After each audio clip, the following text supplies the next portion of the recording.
Friends అందరికీ నమస్కారం. Friends దేశమంతా షాక్ అయ్యే విధంగా కేంద్రం సంచలన నిర్ణయం తీసుకుంది. అది ఈ రోజు నుండి అమలు కానుంది. ముఖ్యంగా చూస్తే అన్ని న్యూస్ ఛానల్స్‌కు కూడా ఇవన్నీ నిలిపివేస్తూ కేంద్రం షాకింగ్ నిర్ణయం తీసుకుంది. దానికి సంబంధించిన డీటెయిల్స్ తెలుసుకుందాం. వీడియో పూర్తిగా చూడండి. అలాగే తప్పకుండా లైక్ చేయండి. మరిన్ని అప్డేట్స్ కోసం ఛానల్‌ని సబ్స్క్రైబ్ చేసుకోండి. కేంద్రం తీసుకున్న ఈ నిర్ణయంపై మీ అభిప్రాయాన్ని కామెంట్ సెక్షన్‌లో తెలియచేయండి. అలా ఎప్పటికప్పుడు అప్డేట్స్ తెలుసుకోవడానికి ఛానల్‌ని సబ్స్క్రైబ్ చేసుకొని పక్కన బెల్ బటన్ ప్రెస్ చేయడం మర్చిపోకండి. వివరాల్లోకి వెళ్ళిపోతే దేశంలోని వార్తా ఛానళ్లలో పెరుగుతున్న సంచలనాత్మక ధోరణిని అరికట్టేందుకు కేంద్ర సమాచార ప్రసార మంత్రిత్వ శాఖ ఒక అనూహ్య నిర్ణయం తీసుకుంది. ఈ మధ్య చూస్తున్నాం పోటీ పడి న్యూస్లు అయితే కనుక లైవ్ టెలికాస్ట్లు అయితే చేస్తూ ఉంటారు కదా. ప్రస్తుతం దీనికి చెక్ పెట్టేందుకు కీలక నిర్ణయం తీసుకుంది. న్యూస్ ఛానళ్లకు సంబంధించిన టెలివిజన్ రేటింగ్ పాయింట్స్ టీఆర్పీ అంటారు. టీఆర్పీ చాలా ఇంపార్టెంట్ ఛానల్స్కి.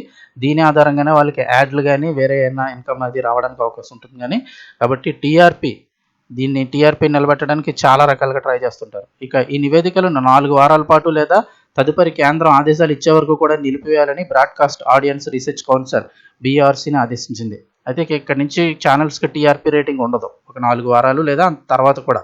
ప్రస్తుతం కొనసాగుతున్న ఇజ్రాయెల్ ఇరాన్ యుద్ధ నేపథ్యంలో భారతీయ వార్తా ఛానళ్లు విపరీతమైన కవరేజీని అందజేస్తున్నాయి.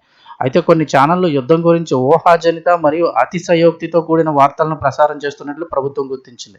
ఇంకేముంది, మనకు వచ్చేస్తుంది, మనకు 5 వరకు ఇంకా రకరకాలుగా కూడా ప్రచారాలు ఎక్కువైపోతున్నాయి, పుకార్లు సృష్టిస్తున్నారు. సో ఇటువంటి పరిస్థితుల్లో అయితే కనుక కేంద్రం ఈ నిర్ణయం తీసుకుంది. యుద్ధ ప్రాంతాల్లో కుటుంబ సభ్యులు లేదా సన్నిహితుల్లో ఉన్న ప్రజల్లో ఎలాంటి వార్తలు అనవసరమైన ఆందోళనలు భయాలను కలిగిస్తాయంటూ మంత్రిత్వ శాఖ ఆందోళన వ్యక్తం చేసింది.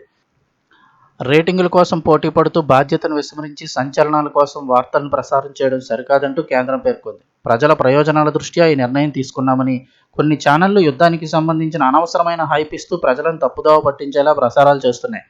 ఇక రేటింగుల వేటలో పడి వార్తల్లో ఉండాల్సిన ప్రామాణికతను పక్కన పెడుతున్నారని మంత్రిత్వ శాఖ తన ప్రకటనలో స్పష్టం చేసింది. వార్తా ఛానల్కి వచ్చే ప్రకటనల ఆదాయాన్ని యాడ్ రెవెన్యూ నిర్ణయించడంలో టీఆర్పీదే రేటింగ్లే కీలక పాత్ర పోషిస్తాయి. ఈ నిషేధం 4 వారాల పాటు అమల్లో ఉంటుంది. పరిస్థితిని ఆ తర్వాత సమీక్షించి ఒకవేళ మళ్ళీ టీఆర్పీ రేటింగ్ ఇవ్వాలా లేదా అనేది కేంద్ర ప్రభుత్వం తుది నిర్ణయం అయితే తీసుకునింది. అంటే ఒక ఛానల్ కాదు, మన ఏపీ తెలంగాణ అని కాకపోయినప్పటికీ కూడా దేశవ్యాప్తంగా కూడా ఇలాగే తయారైంది. కాబట్టి మొత్తం అన్ని ఛానల్స్కి టీఆర్పీ ఆపేసింది కేంద్రం. తీసుకునే ఈ నిర్ణయంపై మీ అభిప్రాయాన్ని కామెంట్ సెక్షన్లో తెలియచేయండి.